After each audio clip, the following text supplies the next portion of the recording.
یہی کام اللہ مختار نے کیا کہ صرف شہادت سن کر اور اسی حد تک نہیں رہے، بلکہ اس عظیم ذمہ داری کو انجام دیا جو ان کے پاس ہے۔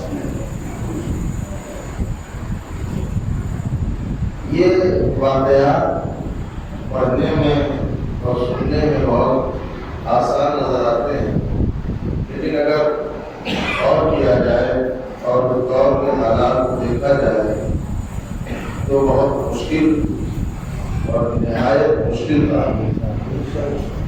اس دور میں 10 و 20 آدمی حمایت کے نہ ملے، اس دور میں لشکر کو تیار کرنا اور صرف تیاری نہیں کرنا، وہ میدان جنگ میں لے کے بھی آنا اور ان کا جنگ کرنا، یہ بہت مشکل کام تھا۔ لیکن جناب خدا کی حکمت عملی، جناب ابراہیم کا تدبر اور کی ترتیب نے اس بڑی سے بڑی مشکل کو آسان کر دیا۔ یقیناً کچھ کردار ایسے ہیں کہ جو ذکر نہیں ہو پاتے، اس لیے بھی نہیں ہو پاتے کہ نام اتنے مشکل ہے کہ انسان کبھی کبھی کنفیوز ہوتا ہے۔ اور مثلاً یزید ابن انس، یہ سنان ابن انس کا، اب ظاہر ہے کہ آپ نے یزید سن لیا تو آپ کا ذہن فوراً محب اہل اتنا محب اہل بیت جناب مختار کے خاص لوگوں بڑا اعتماد، لیکن نام ہے تو ظاہر ہے کہ نام سے ذہن پر چلا جاتا ہے، لیکن کردار بڑا ہوگا۔ اور یہ جب آپ اسلام کی تاریخ پڑھیں گے تو آپ کو ایسے ہزاروں واقعات نظر آئیں گے جہاں پہ نام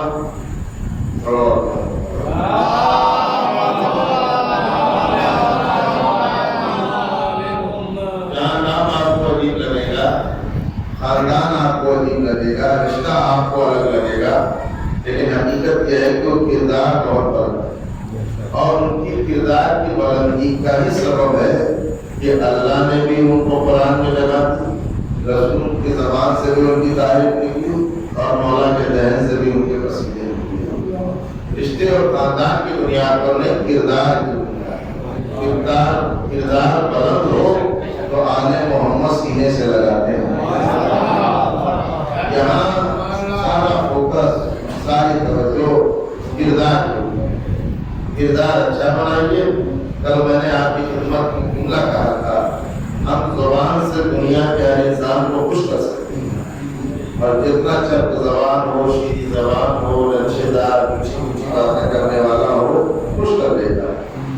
آپ کسی بھی پولیٹیکل لیڈر کو زبان کے ذریعے خوش کر سکتے ہیں کہ ہمارا دین آپ کے لیے، ہمارا موقع آپ کے لیے، ہمارا سمرتھن آپ کے لیے، ساری سال اس کے ساتھ رہیں، اسے خوش کریے۔ جب ووٹ کی بات آئے تو آپ دوسرے کو دے دیجیے، وہ خوش رہے گا تب بھی آپ سے کہ میرا اتنا خاص آدمی ہے، یہ میرے خلاف نہیں جا سکتا۔ تو زبان کے ذریعے آپ دنیا کے ہر ایک کو خوش کر سکتے ہیں، مولا کو زبان کے ذریعے خوش نہیں کر سکتے۔ اس کی وجہ یہ ہے کہ دنیا کے کسی بھی رہبر کے پاس علم غیب نہیں ہے، آل محمد کے پاس علم غیب ہے۔ یہ سمجھتے ہیں کہ زبان سے کیا کہہ رہا ہے اور دل میں اس کے کیا ہے. تو یہ ہر ایک کے ہاں تو چلے گا لیکن اس دربار کو نہیں چلے گا. یہاں جو دل میں ہو وہی زبان میں ہو, فکر سے ان کے ساتھ ہو, کردار میں ان کے ساتھ ہو, مزاج میں ان کے ساتھ ہو. اور یہی نتیجہ ہے جناب مختار کے پورے بیان کا. جہاں پر بھی غلبہ ملا اللہ کا شکر ادا کیا, منت مانتے ہیں, روزے رکھتے ہیں, نماز پڑھتے ہیں, یعنی کسی بھی اس سے وہ غافل نہیں ہے کہ حکومت مل گئی ہے اب کیا کرنا ہے. جو مزاج حکومت سے پہلے تھا وہی مزاج حکومت کے بعد. کل ہمارے کچھ قاتلوں کو جو بڑے بڑے سربراہ تھے اور کربلا میں شریک تھے, ان کو جناب مختار نے واصل جہنم دیا. انہوں کو گرفتار ہوتا ہے, گولی کو گرفتار کیا جاتا ہے. اب پولیس نے کیا کیا وہ پولیس ان بیان کرتے تھے اور وہ ساری باتیں میں آپ کی خدمت میں عرض کر چکا ہوں کہ یہ سب دربار یزید میں انعام لینے کے لیے, رقم لینے کے لیے اپنے اپنے ظلم و ستم کو بیان کیا تھا. انعام بڑھ رہا ہے, ابھی لوگ بتا رہے ہیں کہ ہم نے یہ کیا, ہم نے یہ کیا, ہم نے یہ کیا, ہم نے یہ کیا. اسی حساب سے اگر وہ فہرست بھی تیار ہو رہی. عبدالقلیم ایک نام ہے جو درباری شاعر ہے, نامہ نگار بھی ہے, ڈیلی رپورٹ بھی کرتا ہے ابن زیاد کو, خبروں کو کور بھی کرتا ہے. اس کا کام ہے, اس کی ڈیوٹی اسی میں لگا ہوا ہے. یہ ابن زیاد شاعر بھی ہے, نامہ نگار بھی ہے, خبریں بھی اور ساری چیزیں اطلاعات وغیرہ ابن زیاد کی بس دیتا ہے. یہ جب گرفتار ہوا تو ہے بنی امیہ کا شاعر, اتفاق سے جناب مختار گئے ہوئے تھے اپنے ان دوستوں کے پاس جن کو یہ جناب مسلم کی حمایت کے لیے لا رہے تھے, ان سے ملنے کے لیے. سمجھ میں آ گئی یہ پہلے دن کی بات. ان سے ملنے کے لیے گئے, کہا کہ ابراہیم بہت دن ہوئے, دل میرا کرتا ہے کہ اپنے ان دوستوں سے جا کے ملاقات کروں. یہ گئے ہوئے ہیں اور ادھر ابوالقلیم جو درباری شاعر ہے اس کو گرفتار کر کے عبداللہ ابن کامل انصاری دربار میں لے گیا. آیا ہے نماز, اب دیکھو میں تو نامہ نگار خبریں کور کرتا تھا, سرکاری ملازم تھا, ابن زیاد کو رپورٹ کرتا تھا, میرا ایک کام, اور میں شاعر بھی ہوں. اور کہنے لگا میں محب اہل بیت بھی ہوں, میں علی والا بھی ہوں. جناب ابراہیم نے کہا کہ تو نے میرے مولا کے شان میں کچھ کہا ہو تو مجھے سنا دے, کچھ کہا ہو تو مجھے سنا دے. کہنے لگا دیکھو ابھی کچھ شعر نکل نہیں رہا ہے.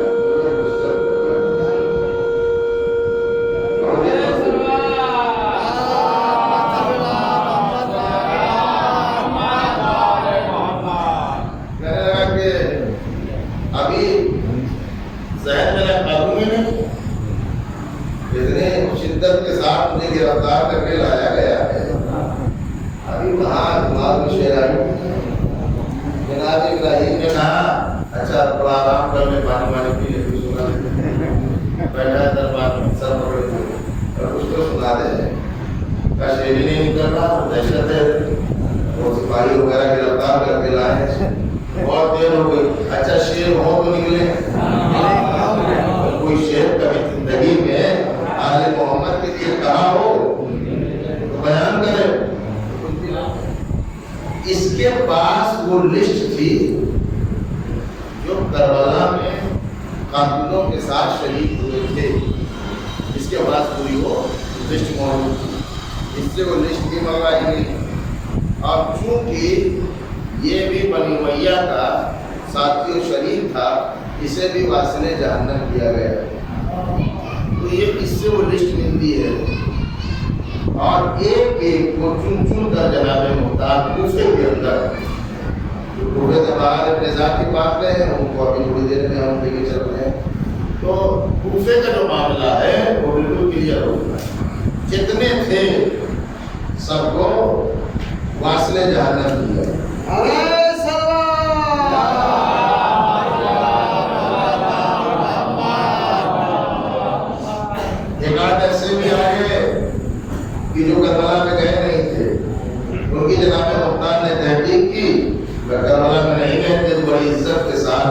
دے کے دربار سے رخصت کیا اور کہا کہ دیکھو ہم ڈاؤٹ کے بیس پہ شک کی بنیاد پہ کسی کو قتل نہیں کرتے جب تک یقین نہ ہو جائے، جب تک اعتماد نہ ہو جائے، کچھ ایسے بھی رخصت کر دیا۔ تو کوفے کے حالات یہ ہیں اس وقت کہ کوفے میں کوئی قاتل امام حسین بچا نہیں ہے، جتنے کے سب قاصر جہنم ہو گئے ہیں کوفے کے۔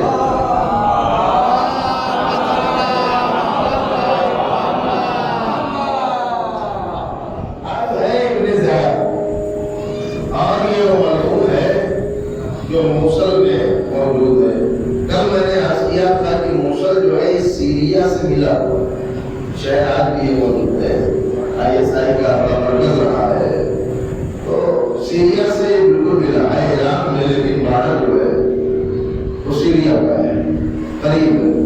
اور قریب ہونے کا فائدہ یہ ہے کہ مرکز سے امداد جلدی آ جاتی ہے، دمشق سے قریب ہے تو فوج آنی ہے، لشکر آنا ہے، کوئی بھی معاملہ ہے، قاصد بھی جلدی پہنچ جائے گا، وہاں سے بھی انفارمیشن جلدی مل جائے گی۔ اس لیے کوئی زمانہ نہ میڈیا کا ہے، نہ رپورٹ ہے، نہ واٹس ایپ ہے، نہ میسنجر ہے، نہ فلاں کوئی ذریعہ نہیں ہے، قاصد جاتا ہے اور وہاں سے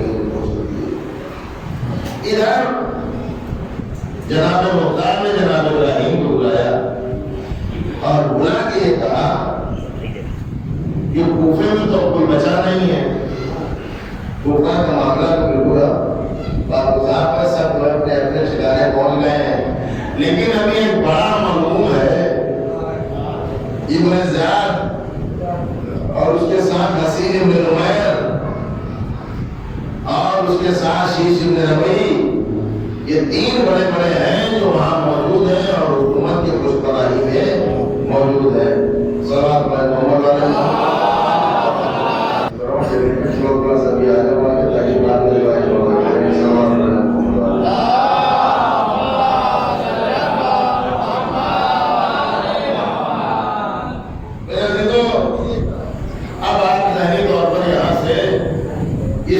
سلسلے کو سنو۔ ایک مرتبہ جناب ابراہیم لشکر لے کے نکلے ابن زیاد کے لیے، تو ان کو راستے سے واپس آ گئے، یہ کل بیان ہوا تھا، اور اس کے بعد یہ کوفے میں قاتلوں کی فہرست بنی تھی۔ اب دوبارہ جناب ابراہیم ابن مالک اشتر ابن زیاد سے جنگ کرنے کے لیے، اسے واصل جہنم کرنے کے لیے نکل رہے ہیں۔ کوفے میں اعلان ہو گیا، نظارہ جنگ بجا، آوازیں دی گئی، یہ جناب ابراہیم اور لشکر کے کچھ کمانڈر کوفے کے باہر، شہر کے باہر، سٹی کے باہر جا کے قیام پذیر ہو گئے، خیمے نصب کر دیے گئے۔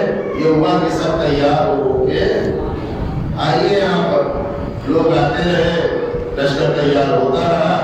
جناب مختار روز ڈیلی جاتے ہیں، جناب ابراہیم سے گفتگو کرتے ہیں اور وہاں پہ بات ہوتی ہے، وقت ابن حاضر ہوتے ہیں۔ مزاحیم ابن مالک اشتر دو بھائی اور ہیں جناب ابراہیم کے، جو شانہ بشانہ اپنے بھائی کے ساتھ جنگ کرتے ہیں۔ ایک کا نام ہے مزاحیم، ایک کا نام ہے محمد۔ تو یہ دونوں بھائی جو ہیں یہ شریک ہیں۔ لشکر ترتیب دیا جانے لگا، اور لشکر ترتیب دینے میں وقت لگتا ہے، ٹائم لگتا ہے، لوگ آ رہے ہیں، فوج آ رہی ہے۔ اچھا لشکر ہوتا تھا، مثلا 4000 کا لشکر ہے، اس کا سپہ سالار سردار لشکر کا فلاں آدمی ہے، یہ 3000 کا ہے، اس کا فلاں آدمی ہے، یہ نیزہ بردار ہے 2000، ان کا کمانڈر یہ ہے، ان کا کام تیر چلانا ہے، ان کا کام یہ ہے، یہ جوان ہے نئی بھرتی ہے، ان کا کام یہ ہے، یہ سینئر ہو چکے ہیں، ان کا کام یہ ہے، ان کا سردار یہ ہے۔ اور جو اسپیشل فورس تھی 500، اس کا کام تھا ہمیشہ جناب ابراہیم کو حلقے میں لیے رکھنا۔ اس طریقے سے یہ لشکر مرتب دیا جاتا ہے، جو جنگ کے وصول ہوتے ہیں، تو جنگ کا راجہ معلوم ہوتا ہے، لشکر مرتب کر دیا گیا، مہیا کر دیا گیا کہ ورقہ ابن عادل اس کے ہیں، فضائل اس کے ہیں، فلاح اس کے ہیں، وغیرہ ابن شمیل اس کے ہیں، رفاع اس کے ہیں، یہ سب الگ سب کو اپنا اپنی ذمہ داری دے دی گئی۔ 4 مہینے کا راشن، کھانے پینے کا سامان جناب ابراہیم نے تیار کیا۔ 4 مہینے کا جنگ پہ جانا ہے، موسیٰ ابن زیاد سے لڑے گی۔ سامان تیار ہوا، لشکر تیار ہوا، جس صبح کو نکلنا ہے، جیسے صبح نکلنا ہے، یہ والی رات جو ہے، آج والی رات، جناب مختار جناب ابراہیم کے خیمے میں رکے رہے، پوری رات سوئے نہیں ہے، گفتگو ہو رہی ہے، باتیں ہو رہی ہیں۔ صبح کو ایک مرتبہ لشکر ترتیب کے مطابق آنے لگے، جناب مختار سب کو رخصت کرتے رہے، ایک لشکر آیا، ایک سردار آیا، رخصت ہوا، دوسرا آیا، تیسرا رخصت ہوتے رہے۔ سب سے آخر میں جناب ابراہیم، جیسے جناب ابراہیم آئے، جناب مختار نے ان کو اپنے گلے سے لگایا اور اس کے بعد ساتھ میں چلتے رہے، دعا دیتے رہے۔ ایک مرتبہ لشکر جناب ابراہیم کا چلنے لگا۔ لشکر کی شان یہ ہوتی تھی کہ سب سے آگے ایک ناقد پر وہ کرسی مولا کی ہوتی تھی، یعنی کوئی جنگ ایسی نہیں تھی، اور وہ کرسی تھی جو جناب مختار نے حاصل کی تھی، اس کرسی کا معاملہ یہ تھا کہ جناب مختار اس کرسی سے اتنی عقیدت کرتے تھے، اس لیے کہ اس پہ میرا مولا بیٹھا کرتا تھا، یہ میرے مولا کی کرسی ہے۔ اس کو جناب مختار دھوتے تھے روز، ماسک، خوشبو وغیرہ عطر وغیرہ بالکل احترام ہوتا تھا، اور وہ آگے آگے ناپتے تھے وہ کرسی، پیچھے پیچھے ابراہیم کا لشکر چلنے لگا۔ تاریخ یہ کہتی ہے کہ جناب مختار اس وقت تک لشکر کو دیکھتے رہے جب تک لشکر نظروں سے اوجھل نہ ہوا۔ جناب مختار کھڑے ہیں، لشکر جا رہا ہے، ابراہیم نے جملہ کہا تھا، امیر مختار تم فکر نہ کرنا، بہت جلد انشاءاللہ یہ میرے ذات کے واصل جہنم ہونے کی خبر میں بھیجوں گا۔ یہ جانے سے پہلے یہ خبر جو ہے سوال پر محمد والے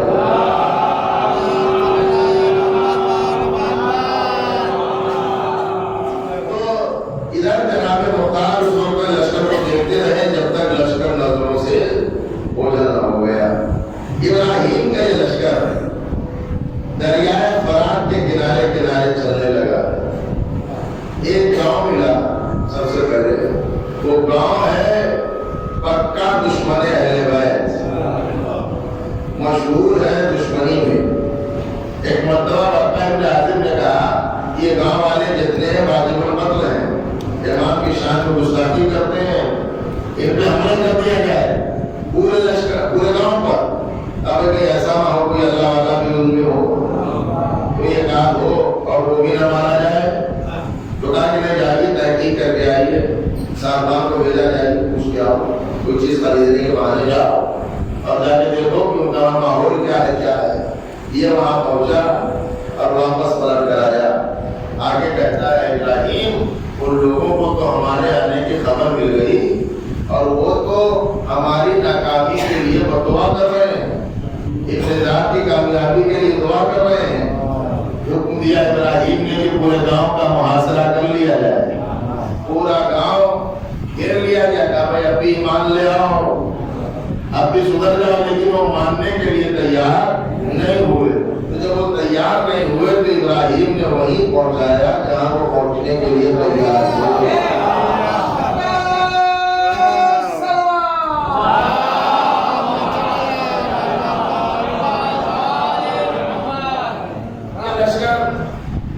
لمبا سفر ہے، کئی واقعات ہیں، تو ظاہر ہے کہ یہ لشکر دریا کے کنارے، اچھا یہ بات دریا کے کنارے جنگیں بھی ہوتی تھی، دریا کے کنارے اکثر لشکر قیام بھی کرتے تھے، اس لیے کہ لشکر کو چاہیے تھا پانی کی سپلائی دریا سے بہتر کہاں ملے گا، وہ اس زمانے میں نہ موٹر ہے نہ فلاں، یہ سب ہے، یہ چلتا۔ ادھر ابن زیاد کو خبر ملتی ہے کہ ابراہیم لشکر لے کے آ رہے ہیں حملہ کرنے کے لیے۔ ابن زیاد بیٹھا ہوا ہے، حسین ابن نمیر بیٹھا ہوا ہے اور اس کے جو 4 خاص جو ہے بیٹھے ہوئے ہیں۔ ابن زیاد کہتا ہے کہ کس میں ضرورت ہے، میرا اتنا کثیر لشکر ہے، لاکھوں کا لشکر، کون آئے گا میرے مقابلے پر؟ کوئی ہمت نہیں کر سکتا۔ ایک مرتبہ کسی نے کہا کہ کوئی ایسا ہے، وہ آ رہے ہیں ذرا تحقیقی کرواؤ۔ کسی نے جاسوس بھیجا کہ جاؤ دیکھو کوئی آ رہا ہے ادھر ادھر، وہ نکلے، آ کے بتایا کہ آ رہا ہے، لشکر لے کے ابراہیم آ رہے ہیں۔ ادھر اس نے بھی ایک تقریر کی اپنے چاہنے والوں میں، اور معاویہ اور یزید کی عظمت کا حوالہ دینے لگا، اور یہ ہے وہ ہے مرتبہ 3 دن کا وقت ہے، سب تیار ہو جاؤ، جنگ کے لیے نکلنا ابراہیم سے۔ 3 دن کا حکم ہوا، چلنے لگے۔ اسیر ابن نمیر کہتا ہے کہ زیاد تم مت گھبرا، ایک چھوٹا معلوم بڑے معلوم سے کہتا ہے کہ گھبرانے کی ضرورت نہیں ہے۔ کیا ہے ابراہیم، کیا ہے اور کیا ہے ان کا لشکر؟ ہم کافی ہیں، ہم بہت ہیں۔ ادھر سے یہ بھی چلتا ہے، ادھر ابراہیم اپنا لشکر لے کے دریا کے کنارے آگے بڑھ رہے ہیں۔ ایک علاقہ آیا جہاں پہ قیام ہو سکتا تھا، موصل کے قریب میں بڑا فاصلے پر۔ جناب ابراہیم نے حکم دیا یہاں خیمے نصب کر دیے جائیں۔ خیمے نصب کر دیے گئے، خیمے لگا دیے گئے۔ جب خیمے لگا دیے گئے تو جناب ابراہیم کی عادت یہ ہے کہ رات کے وقت اکثر پہرا خود ہی دیتے تھے۔ پہرا خود ہی، ایسا نہیں ہے کہ صاحب یہ لشکر کے سپہ سالار ہے تو پڑے ہوئے سو رہے ہیں، خود ہی پہرا بھی دیتے تھے، دیکھتے بھی تھے۔ تو جناب ابراہیم گھوڑے پہ بیٹھے ہوئے ٹہلتے ہوئے لشکر جہاں قیام پذیر ہے، جہاں پرورش ہے، جہاں ٹھہرا ہوا ہے، وہاں سے 3-4 کلومیٹر آگے نکل گئے۔ تو کیا دیکھا کہ ایک گرجا گھر ہے، وہ عبادت خانہ ہے، اور ایک آدمی ہے جو اتنی گردن نکالے ہوئے کبھی ادھر دیکھ رہا ہے، کبھی ادھر دیکھ رہا ہے، کبھی ادھر دیکھ رہا ہے، کبھی ادھر دیکھ رہا ہے۔ جناب ابراہیم اس کے قریب پہنچے، پہنچنے کے بعد کہا بھائی کیا معاملہ ہے؟ کہاں ٹھیک۔ جناب ابراہیم نے کہا تمہیں کچھ خبر ہے اس علاقے کی، کچھ معلومات ہے، کچھ خبر ہو تو ہمیں بھی شیئر کرو، ہمیں بھی بتاؤ۔ تو وہ نکل کے آیا، کہا خبریں تو میرے پاس بہت ہے، خبریں تو میرے پاس بہت ہے، میں نے پرانے صحیفے بہت پڑھے ہیں، بہت خبریں ہیں میرے پاس۔ کیا خبریں ہیں تو بتاؤ بھائی، خبر کیا ہے؟ کہا تو پہلی خبر تو یہ ہے کہ آج یا کل میں یہی قریب میں عراق سے لشکر آنے والا ہے۔ آج یا کل میں عراق سے ایک لشکر آنے والا ہے۔ جناب ابراہیم نے کہا تو پھر یہ لشکر کیوں آئے گا؟ کہا یہاں جنگ ہوگی بنی امیہ کے حاکم سے اور عراق والے سے جنگ ہوگی۔ تو جناب ابراہیم نے کہا تجھے یہ بھی پتا ہے کہ جیتے گا کون؟ تجھے یہ بھی معلوم ہے کہ جیتے گا کون؟ کہاں معلوم ہے؟ کہا کون جیتے گا؟ کہا عراق والا۔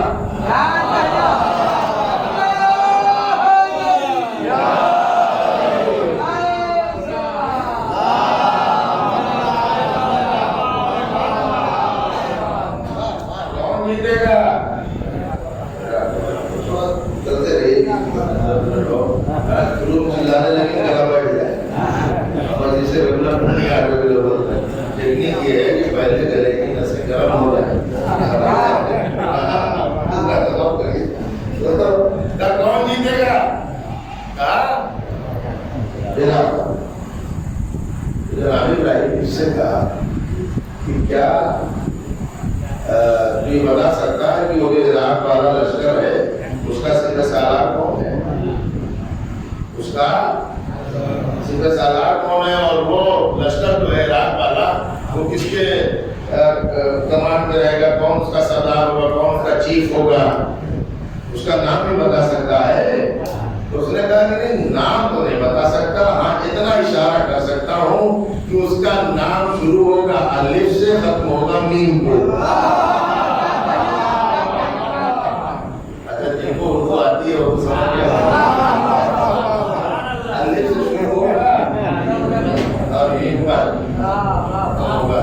میرے عزیزو، آپ جو جملہ سننے کے قابل وہ سنیے گا، وہ اجنبی ہے ان کے لیے، یہ اجنبی ہیں، ان کے لیے یہ 2-4 منٹ 2-4 سواری تو جناب ابراہیم نے کیے، ادھر یہ کہنے کے بعد جناب ابراہیم اڑے اور جیسے ہی گھوڑے کی طرف بڑھے یہ کہنے لگا جناب ابراہیم کو دیکھ کر مجھے تو یہ لگتا ہے اس عراق والے لشکر کا سپہ سالار تم ہی ہے۔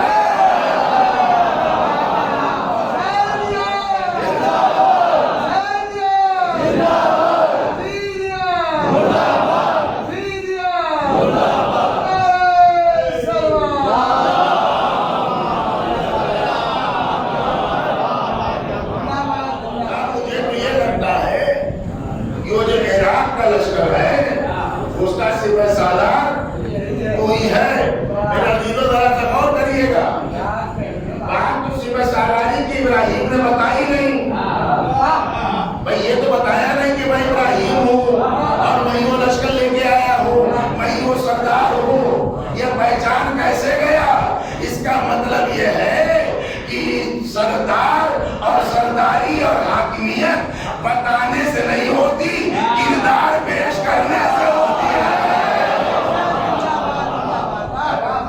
جناب ابراہیم یہاں سے پڑھتے، جناب ابراہیم کے لشکر کے کچھ لوگ ملے،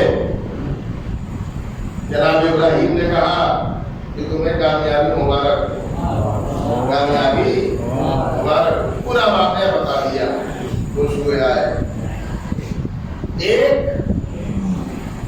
لشکر میں اب دیکھیے ظاہر یہ ہے کہ 30,000 کا لشکر ہے، زیادہ سے زیادہ والی روایت پڑھ رہا ہوں، 30,000 کا لشکر ہے جناب ابراہیم، اور ابن زیاد کے بعد اس وقت بغیر مدد کے 70,000 سے 1,00,000 کے بیچ کا لشکر ہے۔ میں نے آپ کو بتا دیا کہ مقرر دمشق بالکل قریب ہے، اور اس سے یہ اعتماد ہے کہ اگر مجھے کوئی بھی ضرورت پڑے گی تو لشکر وہاں تیار ہے، وہ تو پڑے گی نہیں، میرے پاس خود اتنے ہیں، یہی کافی ہیں۔ ادھر ابن زیاد نے ابراہیم کے پاس خط لکھا، اور ایک نہیں، یہ کم از کم 5 سے 7 مرتبہ اس نے خط لکھا ہے، اور ہر مرتبہ خط میں یہی لکھتا ہے کہ ابراہیم جنگ کرنا اچھی بات نہیں ہے، مانا کہ تم عرب کے سب سے بڑے بہادر ہو، اور ہماری طرف آ جاؤ تو ہم مصر کی گورنری دے دیں گے، تمہاری حکومت ہو جائے گی پورے علاقے پر، تمہیں دولت ملے گی، جنگ نہ کریے۔ جناب ابراہیم پہلے تو جواب دینا ہی نہیں چاہتے، لیکن جب کچھ سرداروں نے کہا کہ جواب دے دیجئے تو جواب میں ایک ہی جملہ ابراہیم لکھتے ہیں کہ مجھے دنیا کی دولت نہیں چاہیے، تیرا قتل کرنا ہے مجھے، میں آیا ہوں تجھے قتل کرنے کے لیے، ہر بار یہی ہے۔